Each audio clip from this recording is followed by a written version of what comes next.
And we are live. What's up? Welcome in to Cincinnati Bengals Talk. Happy Monday night, where hopefully, and I'm rooting for this, we get some breaking news right here on Cincinnati Bengals Talk. That's what I'm hoping for, ladies and gentlemen. I hope it happens. I'm going to get to your questions. Andrew Fox Miller is here lingering. He will be here in just a minute, I promise. Tonight's live stream is brought to you by BetUS. Make sure you go to betus.com, use code YouTube150. You'll get a 150% bonus on your first deposit to $2,000. And yes, we will plug BetUS throughout this live stream, but plenty to discuss here. I'm looking here and I see TJ Slaton and Oren Burks and BJ Hill and Joseph Osai and Samaje Perine. And my takeaway from day one of Bengals free agency is that, damn, if they had just handled business with the Stars, this would have been a great day one of free agency.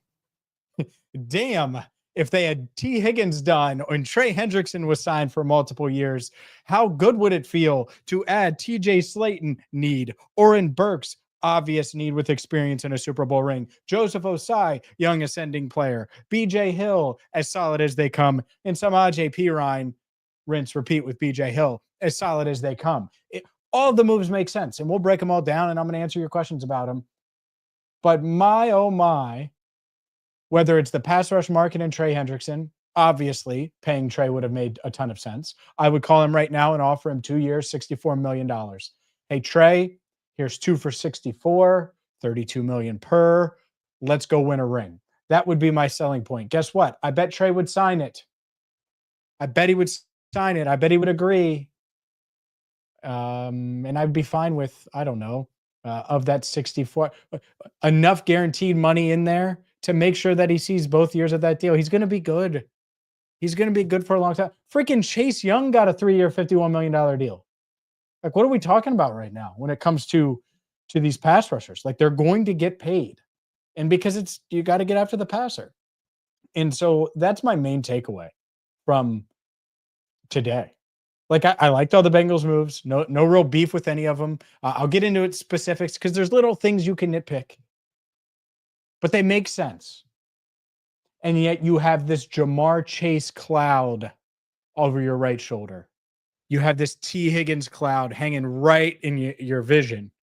You have Trey Hendrickson coming right off the edge, just like he does on the football field. And those are just weighing you down. And it's just, that's what's tough. And the other part of this that's tough is you can lower T. Higgins' cap hit. You can lower the Jamar Chase cap hit. You can know where you stand with Trey Hendrickson by getting this stuff done.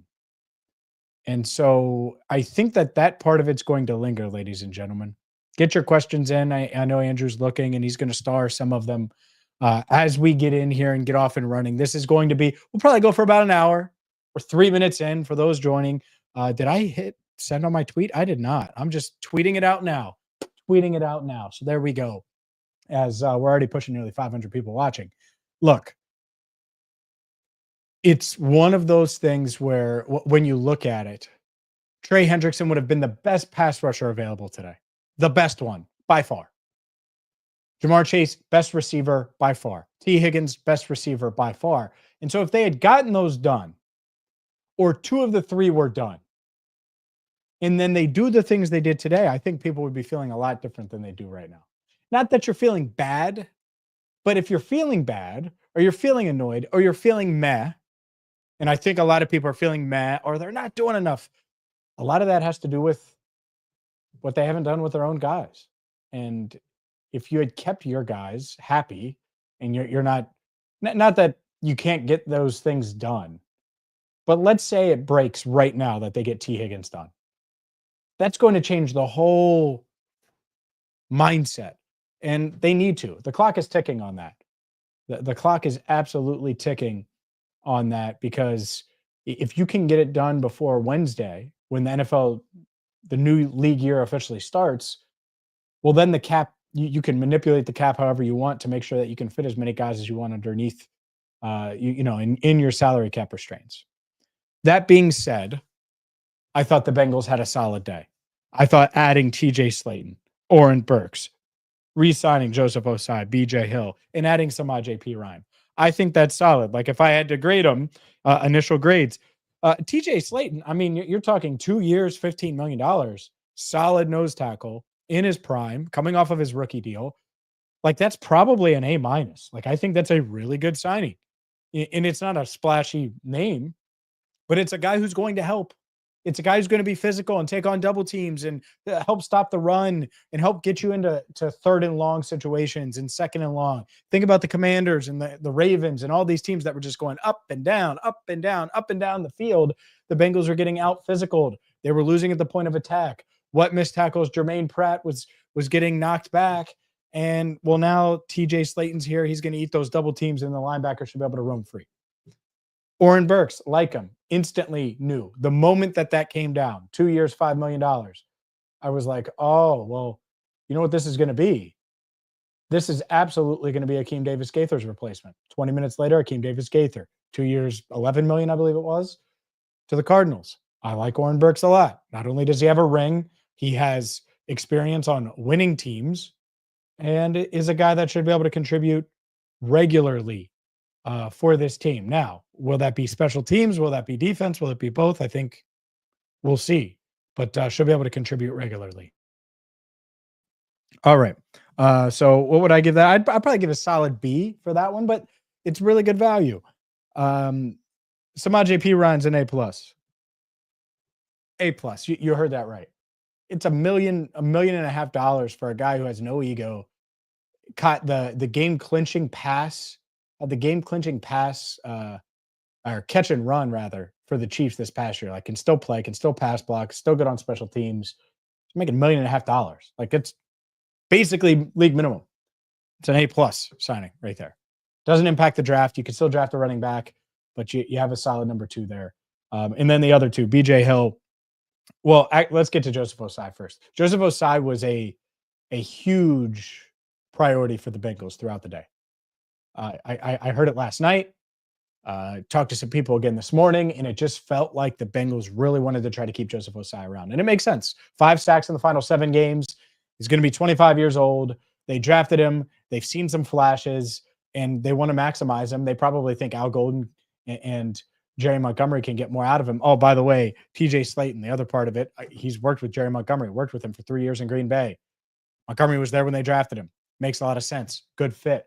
I think Osai bringing him back and getting a deal done with David Mulligetta, that's a side note. I don't think that's a huge deal, but it is a deal, is a win-win-win. I would give that a solid B as well for Osai. The BJ Hill one's so interesting to me because I think BJ Hill is as solid as they come. I get why they signed him. I also, when I look at this Bengals defensive front now and I see BJ Hill and I see TJ Slaton and I see Chris Jenkins Jr. and I see McKinley Jackson, I'm like, okay, well, are they going to add a 3-tech? Are they going to add a pass rusher that's going to get some interior push? Basically what they wanted from Sheldon Rankins. Like, they need that still. And are they going to bank on that in the draft? Because I hate that. I don't want that. I want more. I said on Locked On Bengals earlier,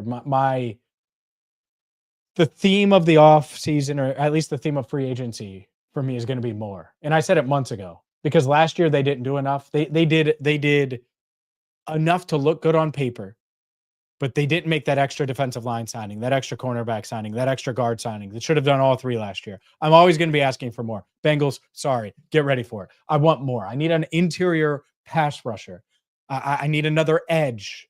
I certainly need some guard help, which we'll see. Andrew, please be monitoring Twitter too. I just thought about it like, oh, well, we could still have news. It's not like the night is over. Like these are all things that I'm going to ask for and are going to be a common theme overall.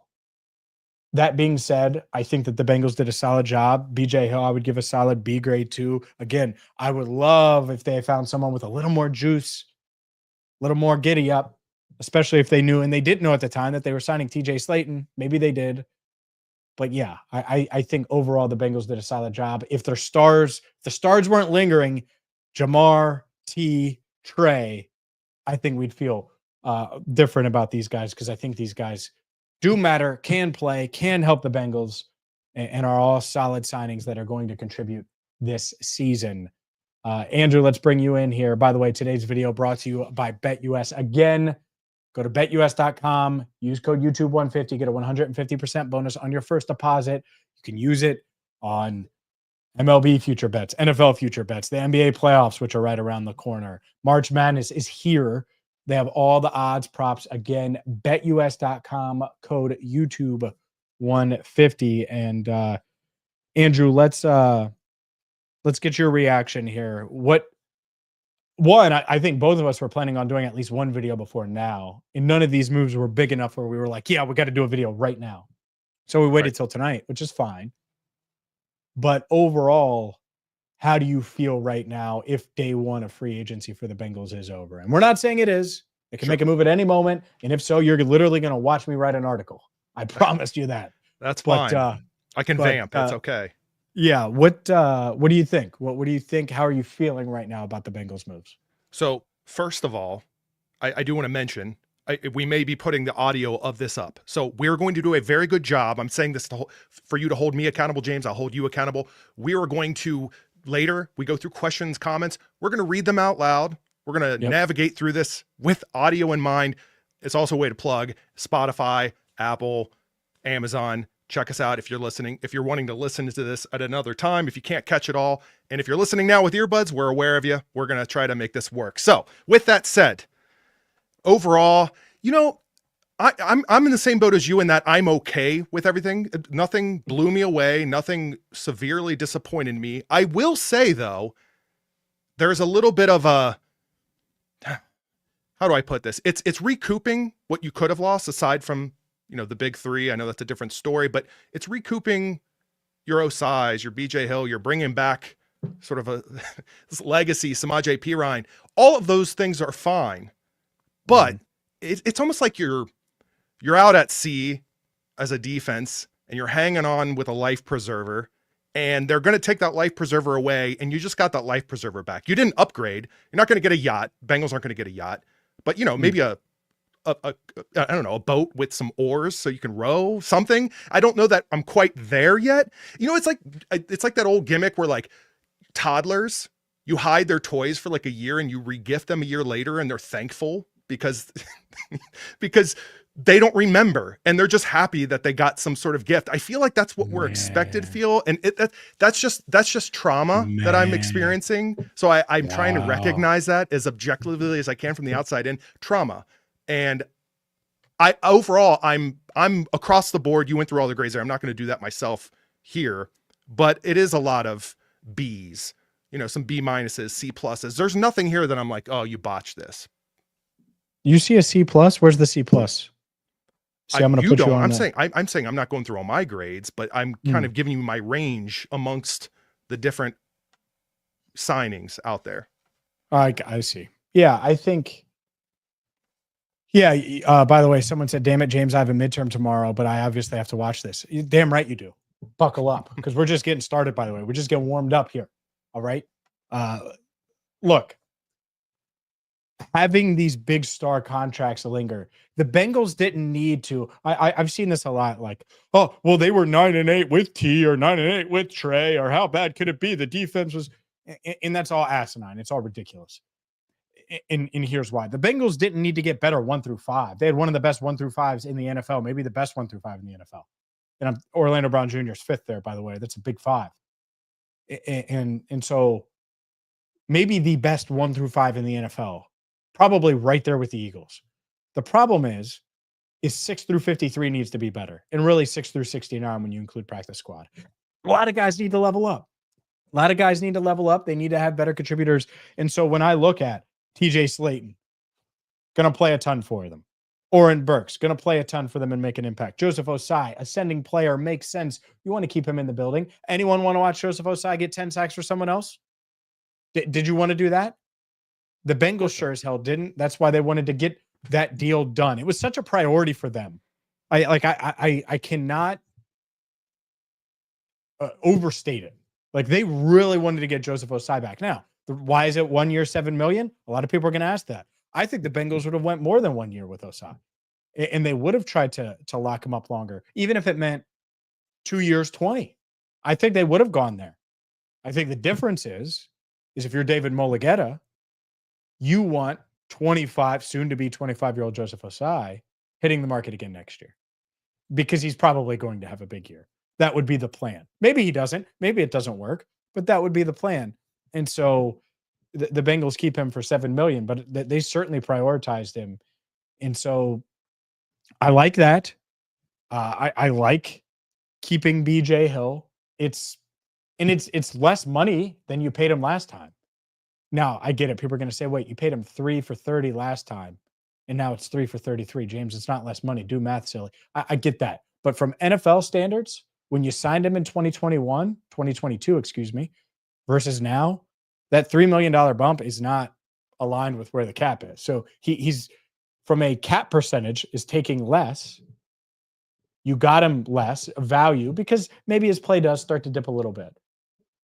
But he brings some stability to that room.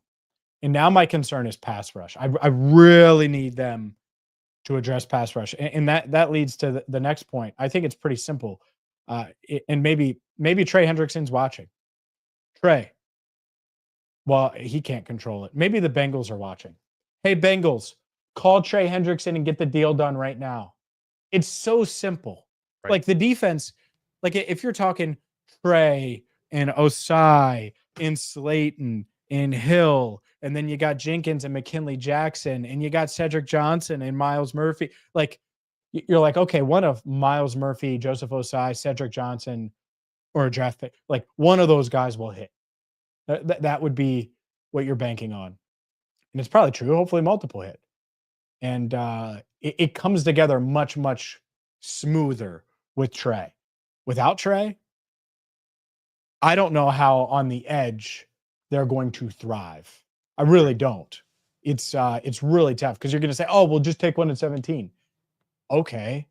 You think that's a sure thing year one right away? Like that's really hard to do. Ask Miles Murphy. It's really hard to do to go from college to the pros and adjust right away, even with playing time. Because I get it, Miles didn't play enough and all those things. Even with playing time, it's hard to make an instant impact like that. Yeah, and I do want to get to some of the things that I feel like we're still lacking. The Bengals are still lacking that we need to address. But while we're on the topic of Trey Hendrickson, to your point, did you hire me to be GM? Since you're saying we, is that what you're saying? I corrected myself. I said the Bengals after I said we. Take it easy over there. My gosh, here. This is prime time, James. Late night James getting all sassy over here. Listen, without Trey Hendrickson, to your point, it's going to remind me a lot of our entire secondary heading into the season last year. Because it's youth, maybe ascension, some promise, but that's what it's going to feel like. And I imagine strategically, or at least I would hope, that the Bengals are doing what they're doing with the thought or the intention or maybe the expectation, I don't know, of signing Trey. Correct me if I'm wrong. Not that we know 100%, but like, is that the impression you're getting?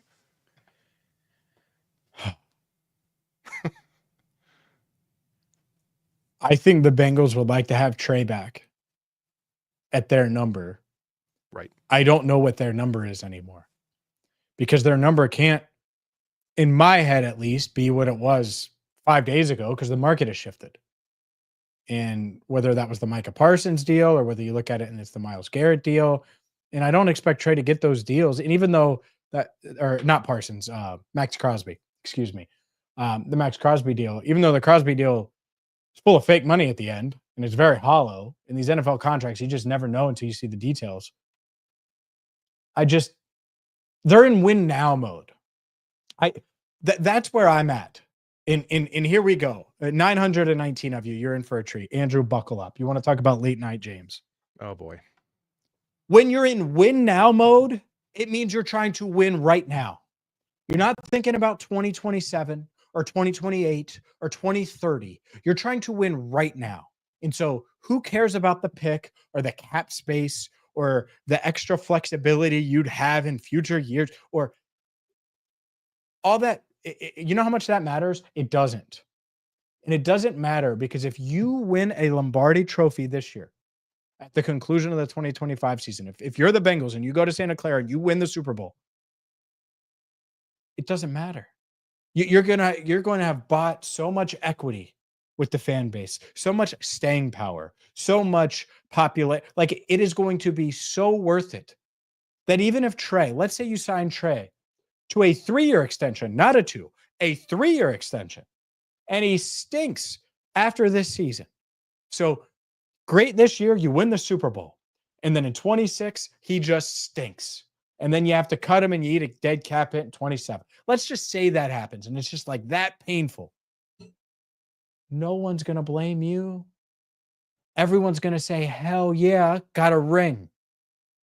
If it doesn't go wrong, you're going to be in much better position to win that ring if you sign Trey Hendrickson. And if it goes wrong and you sign him, no one's going to blame you. They're going to say, hey, man, at least they tried. At least they paid the NFL sack leader. At least they went in on winning now. You don't pay him and he leaves. You know what people are going to think? Instantly, right away. They're not serious about winning. And what's going to happen is people are going to say, oh, well, yeah, the Bengals don't care what you think. Fine. Then don't complain about the reputation that you have. Don't do it. About the national reputation, about the talking heads. And I don't care because a lot of it's inaccurate. I get it. A lot of it's inaccurate. Doesn't matter. Why do all those things just come up? All these things bubble up about them being this and that and this and that and that. Because things like this are, which it's a no-brainer. You pay Trey Hendrickson. It's it. You're trying to win right now. You're better with Trey than without Trey. This idea that the 17th pick, and if you get another pick, you're going to be able to come in and it's just going to be all these young guys that are going to come in and it's going to be a sack party of young guys. Not going to happen. How about you have one stabilizing force on the edge and Trey, and even if he's not as good, it will slowly decline most likely, and you build around him. That makes the most sense. And I hate you can't sell me on the idea, especially now, but even a week ago, and when this report came out, the Seek a Trade report,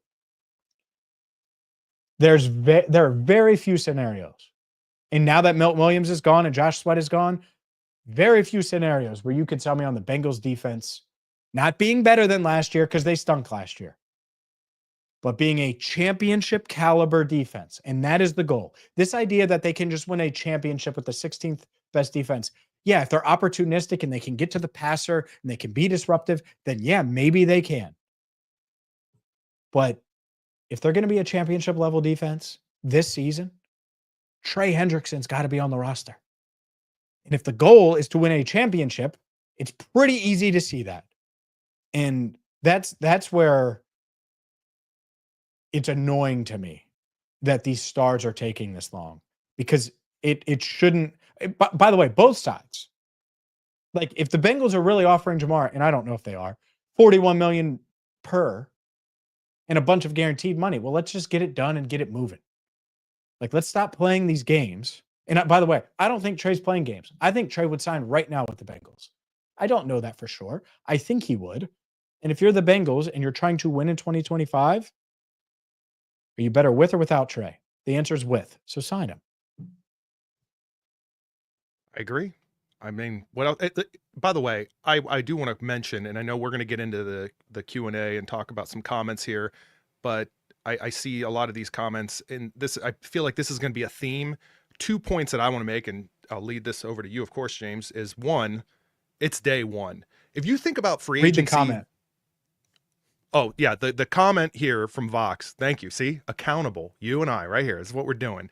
Bengals have not done anything to improve. I'm seeing a lot of this, not just here in these comments, but over social media and things like that. I understand. I feel you. But it's day one. This time last year, James, day one of the legal tampering period, what was it? Geno Stone? Was that it? I'd have to go back and look. I think it was Geno, and then it was like Tuesday, Geno Wednesday. Stone, Zack Moss. Was Moss Monday? It was late Monday night because we were about to go live. Right. Rankins wasn't until later, maybe Wednesday. But either way, I don't know. I don't think Rankins was that late. It might have been I know it Tuesday. wasn't Monday, but either way, I mean, it's day one. But okay, let's work under what we have today being the first day. Mhm. I'd argue that run defense has improved, and maybe that can go a long way. Significantly improved. Yes. Yes. And that could go a long way with what Al Golden's trying to accomplish, with taking a little bit off of the need for the secondary, for linebackers to have to step in and assist as often as they have had to, poorly at that, if you look at the last season. So I'd argue that. Yeah, I think they've gotten better in certain ways. I get it. But a team like the Bengals, if they're paying their stars, they should be bringing in role players. Like, they don't need to be bringing in the stars. They had the stars. That was my point with the 1 through 5. And I have a there we go. All right. I just want to make sure I pin one because I'm going to respond to it in a second. Go ahead. I think they need to get better depth, better quality depth. And by depth, it could mean starting guys, like starting players. TJ Slaton, you need that. You need a freaking nose tackle that's 330 pounds and 6'4" and can just throw guys around. You do. Like, that's something you need. A guy that's going to throw Saquon Barkley to the ground. And he did that. He did that last year against Philadelphia. And so those are the type of things that this Bengals defense was lacking. So I do think that they got better today. I also get the point. They need to get better at guard. I want them to improve the pass rush more. But my point with Trey Hendrickson, and I saw a comment here that says disagree completely with James, and his name's Ryan Broussard, and he had multiple comments here. He said, all I'm saying is slinging money around is not the answer. Baltimore and Pitt are notorious for hardball contracts and not spending. They get praised for it. Pittsburgh is not even close to where the Bengals are at right now, and they just signed DK Metcalf to basically committed to $150 million over the next 5 years to DK. They are desperate. They would pay Joe Burrow $100 million to get him there right now, to be very, very clear. And that's the problem here, is the Bengals should absolutely be in win now mode. That doesn't mean act like the modern day Washington Redskins when they used to always win free agency. That's not what I'm saying. Trey Hendrickson's the NFL sack leader. And if they hadn't just been non-aggressive with him 2 weeks ago, the deal would already be done, to be quite frank. And that's the point here is, okay, so it goes up from 28 million per to 32 million per. He's still worth it. I'm not saying go spend money on bad players or okay players. I'm saying keep your stars happy because you're trying to win a Lombardi right now. I really don't know how it can be debatable. This is the Joe Burrow era. This is and should be the best era of Bengals football ever. That includes, so what we're saying is the best era of Mike Brown's life. And Mike Brown isn't really making the calls right now. Like, he's still there and he's the president. And I get that. We're talking Katie, Troy. We're talking the whole front office here. It's going to be the best era that they have. It really might be. It might be the best era, or it should be. And the thing with the Bengals history is you can look and you could say, oh, well, what if Greg Cook? Oh, what if Ken Anderson in that 1981 Super Bowl in that season? Or what if in 98 or in 88 when this and this and this happened? And then, oh my goodness, Carson Palmer, what if the knee and chemo von Olaf? I'm sick of the what ifs. This is the best quarterback that you've had, the best receiver that you've had. The time is now. So do it. They're not going to spend so much that they go so off the rails and can't afford, like, they're not going to Cleveland Browns it where they have all this dead cap. Like, that's not what I'm asking them to do. I'm asking them to pay their stars and add around them because they're in win now mode. It's pretty simple. And it's something that they should be willing to do, especially in the Joe Burrow era. Question from Zen on here on YouTube as we're live. Thanks for the video, guys. You are putting in some good work. Has today improved our Trey odds or hurt them? What percentage do you give us getting him back at this point, at this moment, late Monday night? I have a feeling Zen was in watching Locked On Bengals earlier too. I was in on our premiere. So shout out to Zen. I appreciate you, man. I think they have gone up. And the Trey odds have gone up because if you're the Bengals, I don't know how you can look at this and say, man, we can be better without Trey. I don't know how you can do that. And I don't think Trey is so stubborn. I'm throwing out that $32 million figure. I don't know what it's exactly going to look like. Trey's agent didn't call me and say, hey, this is the minimum we're going to take. Maybe it's 3 or 2 for 60, 30 million per. Maybe it's 3 because it sounds better and it looks better, with that third year being basically a fake year. And it says 3 for 90 just to make him feel great. I don't know. A lot of these NFL, like that Max Crosby deal is so fake. It's basically rolling years at the end where the Raiders can get out of it at any point. But it did give him some cash flow, which makes a lot of sense. I'm sure Trey wants a little cash flow. Guess what? Everybody does. And so, yeah, I think they've gone up because if you're the Bengals, you look at Trey and you're like, yeah, he's obviously, and they should have felt this way last week, obviously the best pass rusher available. Let's just pay him. Just keep him on our team. We're trying to win now because I like a lot of these moves. I mean, I have them written down here. I like Slaton. I like Burks. I like Osai. I like Hill. I like Perine. You know what I like more?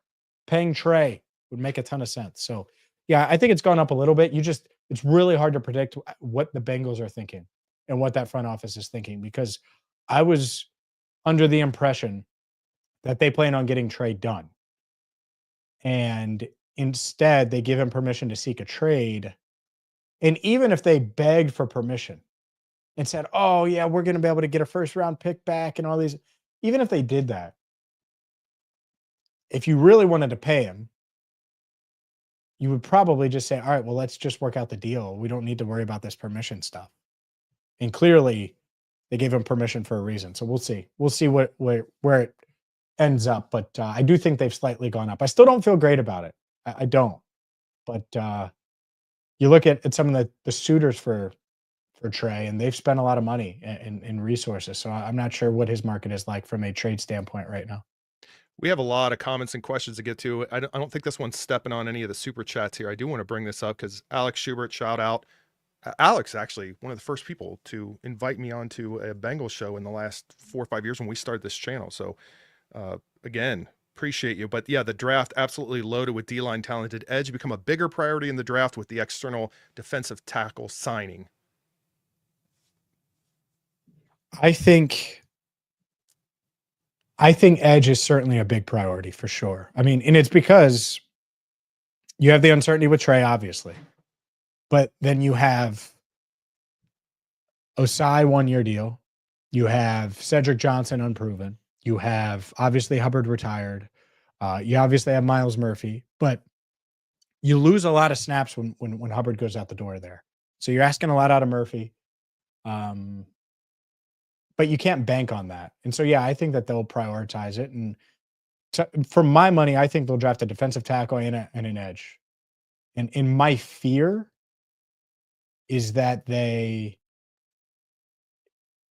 wait now at defensive tackle until the draft. And I don't know what happens with Trey. I think if they pay Trey, then they'll wait on edge for the draft. And that's okay if you pay Trey. If not, that's a freaking nightmare. And so that's where I think it's at. Like, I don't know how much more D-line movement we see outside of the Trey potential there. And obviously if you get Trey done, that would be a big deal. But no, I think that edge is probably, if I had to guess, I think edge would be more of a favorite in round 1 though. Just because you're really taking a 3-tech in round 1? You could probably find one in round 2 or 3. Sean here. Now, Sean's all right, Sean. hitting us with 3 questions. So hey, you can. I know. There's no rules. I'm prefacing. I just want to make sure everyone knows we're gonna try to fire through these. But big money, Sean. Let's start with let's speculate. And I want to emphasize speculate on whether or not T will sign or have his deal done by the end of the week. He's saying over under 50% chance. I want to clarify. This is truly speculation. Sean, I'm glad you put that in there because we don't want a Paul Dehner Jr. situation where you're being cited as saying they will get this done, on this day or later in this week. I know Paul's having fun trying to squash that. Like, hey, that's not what I said. This is what I would hope for or expect. I saw a tweet that said Paul said it, and I knew people were making graphics out of it. They were going crazy as if. Oh, really? Yeah, I knew. I mean, I knew. I didn't watch, and I knew what he meant. Right. Like, come on, guys. I know. Paul isn't going to break news on his YouTube channel. I'll spoil it right now. I promise you. He'll break it. Probably wouldn't be on his YouTube channel unless it's something not as big as T freaking Higgins signing. Like, what the heck? All right. So asking to speculate. It is speculation. Greater or less than 50% chance that T Higgins' contract is done by the end of the week. I would say it's like 51.9% chance it's done. And it's really, I don't need till the end of the week. I need till Wednesday when the new league year starts. I would assume it's 4 p.m., but it might be noon. I forget what time it is. It might be noon. But by Wednesday, because that's really it. And if you get past then you're already absorbing the cap hit for T at 26.179 million. And there's really there's not nearly as much of a hurry. And the hurry would be on T's end almost, just wanting to get paid. So I would say over 50%. It should be done. To clarify, not to I know we got 3 questions here from Sean, but are you saying 51.9% also before Wednesday? Yeah. Okay. Yeah. Because I know his question was. I would lean toward it getting, but it's such a, it's almost perfectly even, and it's just a little towards yes, just a little, but it should be 100%. So don't feel good about that. I don't want you. I'm not trying to tell you how to feel, ladies and gentlemen, but I don't feel good saying that. That's annoying. It should be 100%. It should be obviously they're going to pay T, so. Now we're up to over 1,000 people watching. Thank you so much for joining us here. By the way, the video brought to you by BetUS is the crazy part of this is you have, and I said this at the top, you have Jamar Chase leaning on your right shoulder. You're staring at T Higgins, and Trey Hendrickson is coming around the edge. And you're trying to get all 3 of these done. At least that's what I would be doing. And if I'm staring right at T, just get it done. It cannot be. There's no way the T Higgins contract is that complicated. Like, there's just no way. And at the same time, on the other end of this, just to be completely fair, if you're T, want to get it done. If you're Jamar, want to get it done. Show a little urgency to get it done, just to be done with it, to get your money, to get paid, to get the security, to get everything that comes with it. And the same thing obviously goes for Trey, but I don't think we got to tell him that, because I think of the 3, he's the one that's certainly operating with the most urgency and wants this stuff solidified and done with. But no, I lean towards T getting done, but just by a little bit, which doesn't make me feel good. I'm not sure it should make anyone feel good. It doesn't make me feel good. I'll reiterate what we said previously in our live, what was it, last week now? I'm ready. Like, I'm ready to stop with T videos, thumbnails, titles. I think we've exhausted every possible variation there is out there. I don't know if there's a T Higgins high quality image out there that I haven't used at this point. So please, let's get this done for my sanity. Number 2, we've 3 questions from Sean. Second question high being quality. What? I want the high quality images. You just talked for 10 minutes. I can't even move on to the next question because you've got to do a poor imitation. Your Andy Dalton impression is amazing. This is not a good one. Walk away from this one. I don't even know what's happening. Second question from Sean. Second question from Sean is, chances are the cornerback safety is adding free agency. I will reiterate how I feel about cornerback. I would love for them to add one. I wouldn't be surprised if they had a safety as maybe a depth piece, maybe even same for corner, just the way things are trending. But yeah, I don't know what you think, James. Oh, well, I saw Hufanga signed with the Broncos today, the safety from the 49ers. Big Hufanga fan. He was on our Dream League team a few years ago. That's a helpful reference. Everyone will know what you're talking about. No, but we had him in fantasy football because you don't have defenses in this league. You have individual defensive players. It's IDP league. And no, he's just a stud. He would have been fun. And he's really good. Now he's got injury history, and that's what's scary. I'm not blaming the Bengals. It was $15 million per year, went to the Broncos.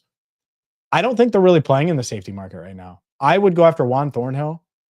I've made it pretty clear that I'd be out on Geno Stone. Just don't buy it. Don't see it. Would pay. I would just save the $6 million. You could use the $6 million for Trey. You could use it to get the 3 tech that I want them to get still, even after adding these defensive linemen. You could use it for Azeez Ojulari. I would do that. I would cut Geno Stone right now and take that $6 million and give it to Azeez Ojulari right now. And then Tyson Anderson can play free safety. What is Geno doing that Tyson can't do? Honestly, that's where I'm at now. I say that with a pretty good idea that Geno Stone might be back, and I might be interviewing him and all those things. And it's not personal. It's just what I would do. 50,000 foot view, I would save $6 million. That's what I would do.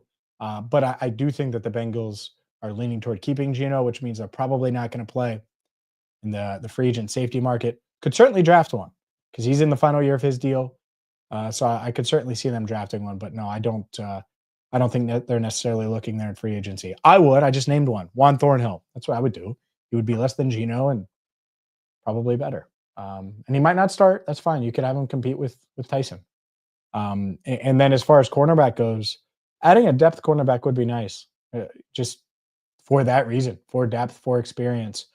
I'm not sure they're going to go there, though. I think that they like what they have in that room, for better or worse.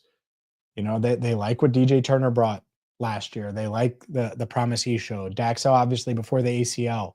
Cam Taylor-Britt, I think that they can fix him, or they think they can fix him at least, and get the most out of him in a contract year. And then you have guys like DJ Ivy, Josh Newton, guys that they really like. So I shocking, Andrew, but they may stay away from corner. It would not shock me at all. Third question, final. And real quick, they may also add a depth piece at corner, but I don't think they're going to spend big there, to be clear. Third and final question from Sean. This is the longest segment from Sean. This video, this episode, whatever you want to call it, brought to you by BetUS and Sean. Sean's third question, final question. Do we still anticipate Pratt and Moss getting cut? It's a good one, especially given the events of what's gone down today. What do you anticipate, James? Well, unless Sean wants to offer a 6th round pick for Pratt right now. Yeah, no, I think both guys are cut. Now, Zach Moss is more complicated just because of the neck injury. And I don't know what his football future looks like. And hopefully it's good. Hopefully he's healing well and can come back and play. I hope that. I like Zach. I think he still fits. I'm just not sure for $3 million that they'll go that route if he does get cleared. So I'm not sure. I think they're waiting to see which way that'll go. But I would be surprised, at least as of now, if he's on the team. Maybe he is. But I don't know all the updates. So I would lean towards Pratt. There's a 0% chance he's back.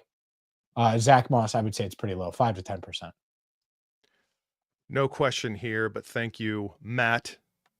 Matt says, just want to say appreciate the grind, James. Lately, says it shows that you care. You're a real fan. I know you still have to hold back at times, but we appreciate you. Thank you. Hold Matt. Back. I don't hold back with Andrew. Yeah, Matt, thank you. I appreciate it. I appreciate you. The kind words and supporting us and supporting the channel. That's huge. And thank you. Thanks to everyone for watching. I mean, we have over 1,000 people in here right now. Not going anywhere. We're going to keep answering your questions. Question here. Why do Bengals cry poor when they vote against the 10% equity? Only team to do so. Then don't seek anyone to fill that 10% equity, which would net them at least a few $100 million in cash. In other words, why aren't they trying to diversify and find creative ways to get some cash flow to make these deals work? Because they're not cash poor. They have plenty of money. I don't know how else to say it. I've yelled it on Twitter and people still say, oh no, it's almost in Akila the Great. This has nothing to do with you because I get your question and I will answer it. Like why they probably aren't looking to do that. But So many people. It is like the sophisticated thing to do, Andrew, to be like, well, the reason the Bengals don't give guarantees in year 2, it's because they don't have cash. They don't have the liquid. You want to know why? I mean, it's like these people think that it's this take that is so, like, they tell it at dinner parties. Like, Mike Brown just doesn't have the cash. This is their business. You have all these other owners and all these. In the average person is going to say, yeah, that makes sense, because it does. No, they run it the way they run it because they think that's the best way to run it. That's it. That's it. They have cash. They have cash. Now, is there a comfort level with how much cash they use and want to put into this or that, and they don't want to go out and, because a lot of owners, what they'll do, let's say you have $100 million in escrow that you have to put in escrow for one of these guaranteed contracts. Well, they'll take out a loan, and then they do that, and they're using a line of equity essentially to do it. Like, I get it. Like, that's how they do it. I don't know if the Bengals don't want to do that, don't think about doing that, whatever. The Bengals with their guarantees, I don't really care that much that they don't want to give guarantees in year 2 for most of these guys, because they're right about most of them. They were right about Sheldon Rankins. They're right about Zach Moss potentially. They're right about Geno Stone in my mind, because he'd be out of here. Like, they're right about these guys. But where you get it wrong is T. Higgins. When he's 24 years old and obviously going to be fine, and you obviously going to have to give him guarantees in year 2. Like, obviously Joe Burrow commanded them. Jamar Chase will command them. Like, guys like that, who cares? And so that's the balance. But this idea that they don't have enough cash to give T. Higgins guarantees in year 2, or Jamar Chase guarantee. Jamar Chase is going to get a ton of guaranteed money, and they're going to put it all in equity. They can do it. It's a philosophy thing. And the philosophy does make sense a lot of times. It really does. But not all the time. There are exceptions. And I think that's the difference. So to answer the question that Akili had, why do they not do the 10% if they're cash poor? Well, they're not cash poor, and they don't want to do the 10% because that's a decision that they made internally, at least as of now. Maybe that'll change, but I don't think that they're going to go private equity at all. And if they were cash poor, maybe they would, but they're not. It's how they run it. And that's how they think they should run it to maintain future flexibility, which I do agree with to an extent. But again, there are exceptions like T. Higgins and Jamar Chase, and any 24 to 26 or 27-year-old star at really any position, I would give guaranteed money into year 2 and probably beyond for. I want to bring up one other thing with defense. Rick asked a question about Osai. Could he be used as a linebacker, defensive end hybrid under Al Oh, Gordon? yeah. You're talking about that Viper position, Rick. The Viper position. VYPER, the Viper. Yeah, I mean, he could drop in coverage a little bit here and there if you need him to.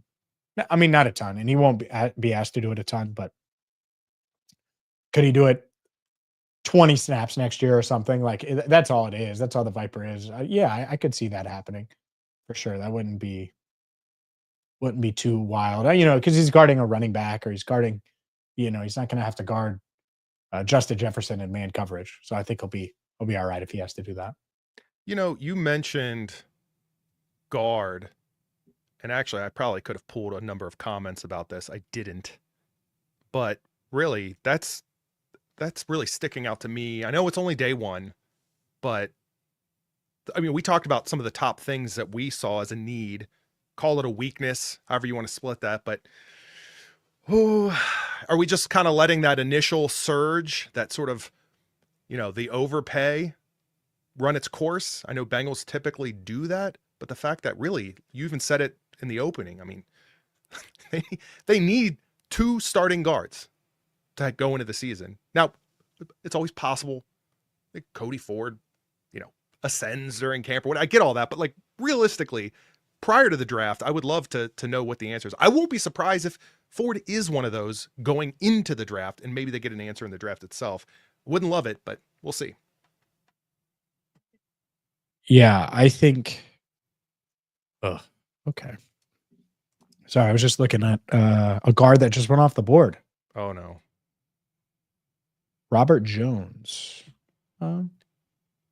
Anyways, 1-year deal with the Cowboys. Look,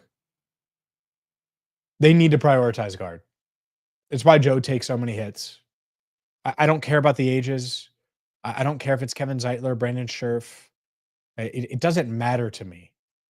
It's got to get done. And that to me is the biggest thing now, more so than another pass rusher outside of the stars, outside of Jamar Chase, T. Higgins, Trey Hendrickson. Probably not in that order. It's probably T and Trey are 1A, 1B there. You have to find a way to upgrade these guard spots. And you should be able to land Brandon Scherf pretty easy. Kevin Zeitler, pretty easy. And that's where you get past the age, you give a competitive offer. If you have to give a 2-year deal to one of these guys, you do it because you're in win now mode. Like that's where I default. Like if whatever you need to do to sweeten it to get the deal done to make sure that Joe Burrow is protected in 2025, well, you do it because it's Joe Burrow in 2025.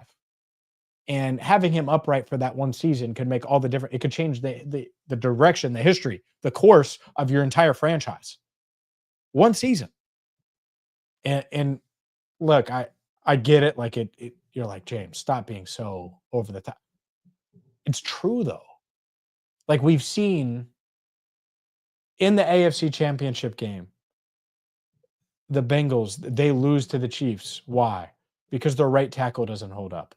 And if the right tackle would have held up, that right guard wouldn't have held up. And that's it. And they finally have 2 tackles that are going to hold up, and Amarius and Orlando. They have a center they're confident in Ted Karras. Get the guards. Why did they lose the Super Bowl? Because their guard that they had didn't force Aaron Donald inside where the double team was. That's it. Like these, you can lose Super Bowls by not making smart additions right now. And they did.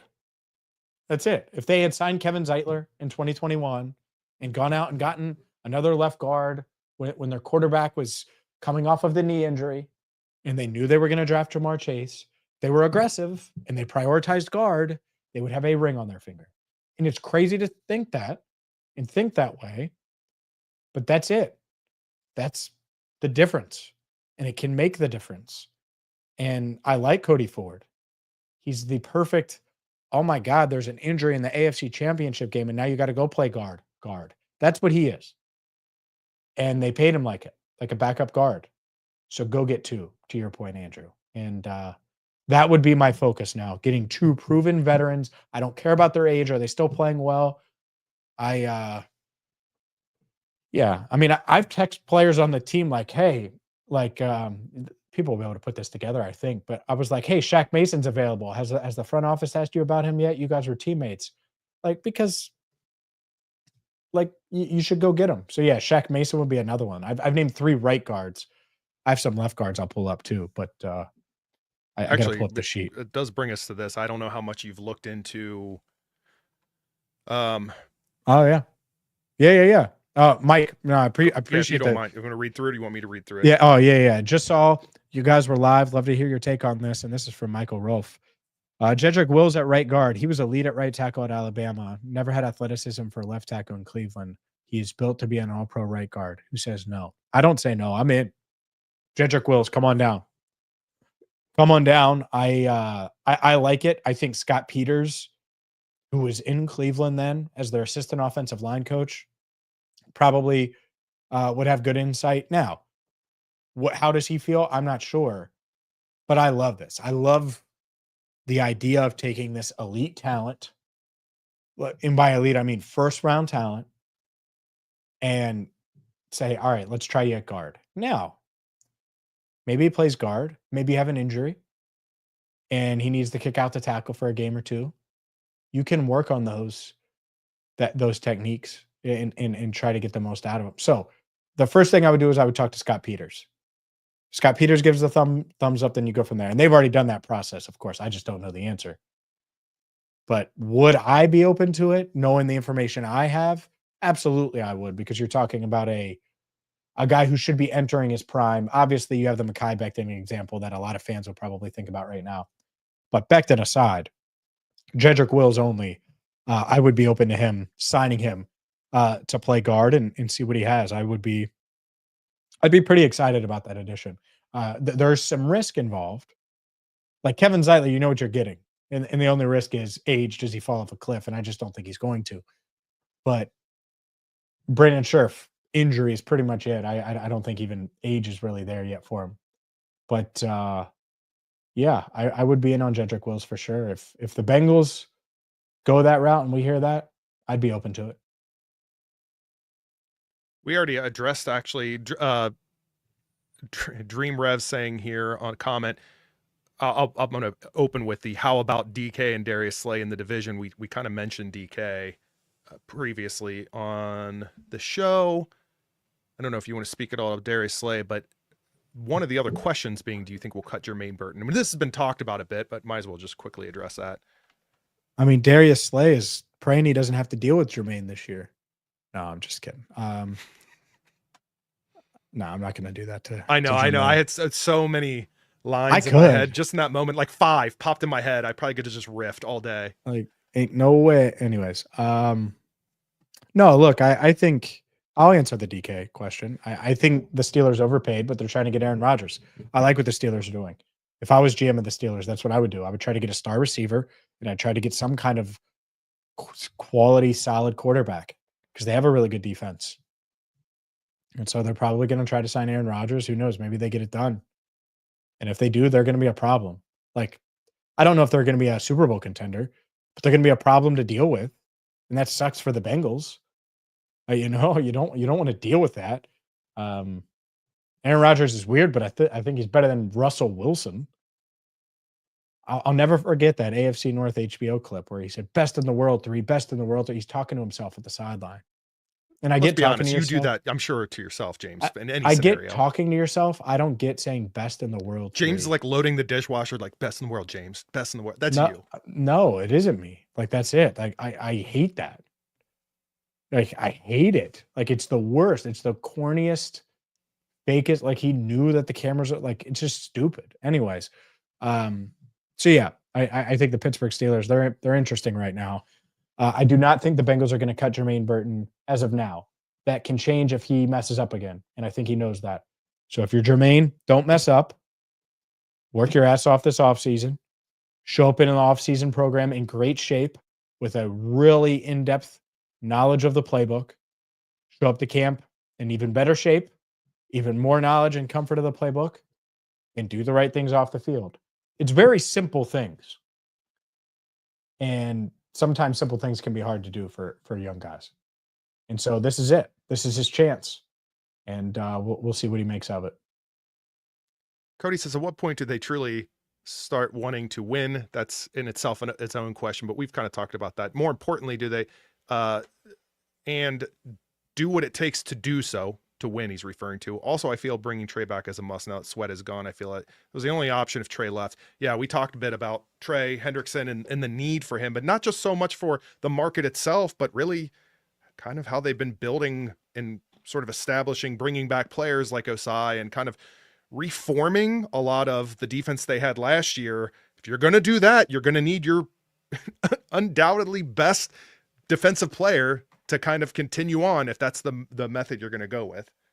Yeah, I think, oh Lord, there's just not, it's not even just Sweat. Like Chase Young is gone. Like anyone that you could like say, oh, well, you go get this guy and then it can make it better. I think Trey makes so much sense to just pay because you're trying to win right now. And in painting the picture now of being a championship level defense without Trey in 2025, it's just hard to find. It's just going to be hard to figure out. Doesn't mean it won't happen, but I feel like it's pretty unlikely. Let's see here. Hold on. I'm seeing thoughts on it. Let me. All right. There's no news. I was like, what? Okay. Yeah. Cool. If we, when we do have this audio and up, then, and for anyone that's just kind of listening to this, this is live. So something pops up, you're going to be hearing it real time. Not saying it will. That's not the other. What was the other part of that? Like, when do they want to win? I think they want to win. They think their way is the best way to win. Exactly. I've said that time and time again. It's they truly believe that they are doing what it would take to win in the way that they feel is the right way to do it. But the danger in that is that at some point you start getting into a level of what people are going to look at as incompetence. And I know that's an ugly way to put it, but that's just the reality. Like if you're failing in comparison with other teams at what you need to be doing to get the job done, that's just what it's going to be. You can believe it all you want. So it's going to be a line that's going to get crossed at some point. I'm not saying we're there, or I'm not saying we're approaching that. This is still a competitive team, but I understand where the feeling's coming from. And also, this isn't the Andy Dalton Bengals or the Jeff Blake Bengals. The bar isn't competitive. It's not successful. The past 2 seasons have been failures, like horrific, embarrassing failures. That's how they should view it. Seriously, like embarrassing. You should never go 9-8 with prime Peyton Manning or prime Tom Brady or prime Drew Brees. And maybe the Saints did, right? Embarrassing. Maybe the Colts did, even though I don't really remember that many years where they did. Embarrassing. You should be thinking Super Bowls every year. How do you get there? What do you have to do to get there? What do you have to maneuver? How do you have to do it? How do you have to structure this? What pick do you have to do to trade to get this guy? Like that's what we should be talking about. Like we shouldn't be talking about the Bengals paying their stars. We should be talking about how they can add another star because they're in this window. And that should be the mindset always.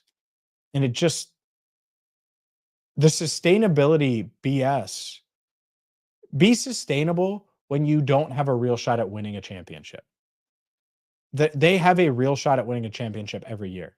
So give Joe every single resource that you can, not that, you know, that you're willing to, no, that you can. And if you do that, you're going to get rings. You just are. We've seen it. I mean, he almost carried them to the playoffs this year, and they freaking had Andrew Fox Miller playing nose tackle. It was ridiculous. Hey, one thing I can be good at is just not moving, James. Yeah. C. Fitzpatrick, after the DK Metcalf deal, he's suggesting, I suppose, trade T and trade a Dallas for Micah and 2 second-round pick. That's a lot to process here. Pay Micah and Jamar $40 million per, take a receiver with second-round pick. I'll answer this really quickly. Also, Andrew, are you taking a flyer on Gilmore? I assume you mean Stephon Gilmore. Okay. Yeah, sure. Absolutely. Yeah, that's an easy one. I'd be open to Gilmore too, even though he's older than me. I still think he could play. I think trade T and trade to Dallas for Micah and a second-round pick. And then pay Micah Jamar, a receiver with a second-round pick. I mean, you get significantly worse at wide receiver in that deal. There aren't many second rounders that are going to be in this year's draft. There's very, very few, if any.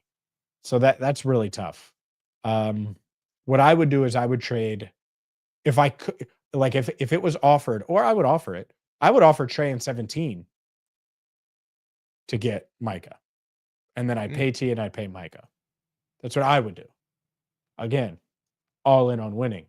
But I'm not sure that the Bengals would do T and Trey, even though from an asset standpoint, if you're not paying either one of them, now you'd say, why would Dallas do that? Because they have to pay T2 and they're already paying CD and they have to pay Trey too.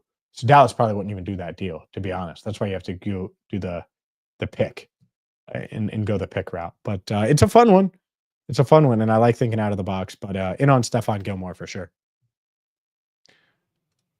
We'll kind of close out with this because I feel like this is a topic that's going to be floating a bit. Who knows? Maybe tomorrow we'll hear some news about Larry Ogunjobi. But Mr. Turtlehead says, what do you guys think about signing Larry Ogunjobi back? I think I'm good. He was struggling to get on the field for the Steelers, and I get it. The Steelers have a really good just defensive front. They have a bunch of guys. But I think Ogunjobi at this point, you want more juice and you want a little more youth. Now, could the scenario change? Could there be an injury? Like, could things happen? Sure. Like, if they signed him for a low end deal, would I like riot about it? No. Like, I think Larry Ogunjobi's a good dude, and I think he can play. I don't know if he's still got it or not. All I know is he was mostly on the sideline when the Bengals played the Steelers this past year, and that's not a great sign. Now, again, the Steelers have a really good front.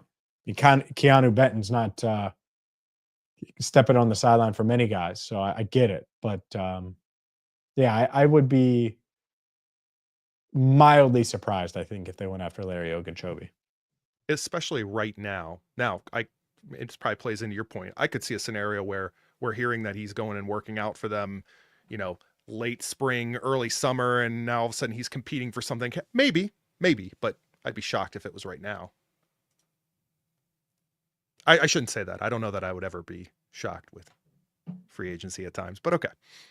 Not shocked. But honestly, sign Calais Campbell. That's who I would sign. Calais Campbell, easy. Done. Continues to be on your wish list, no doubt. Yep. Yeah.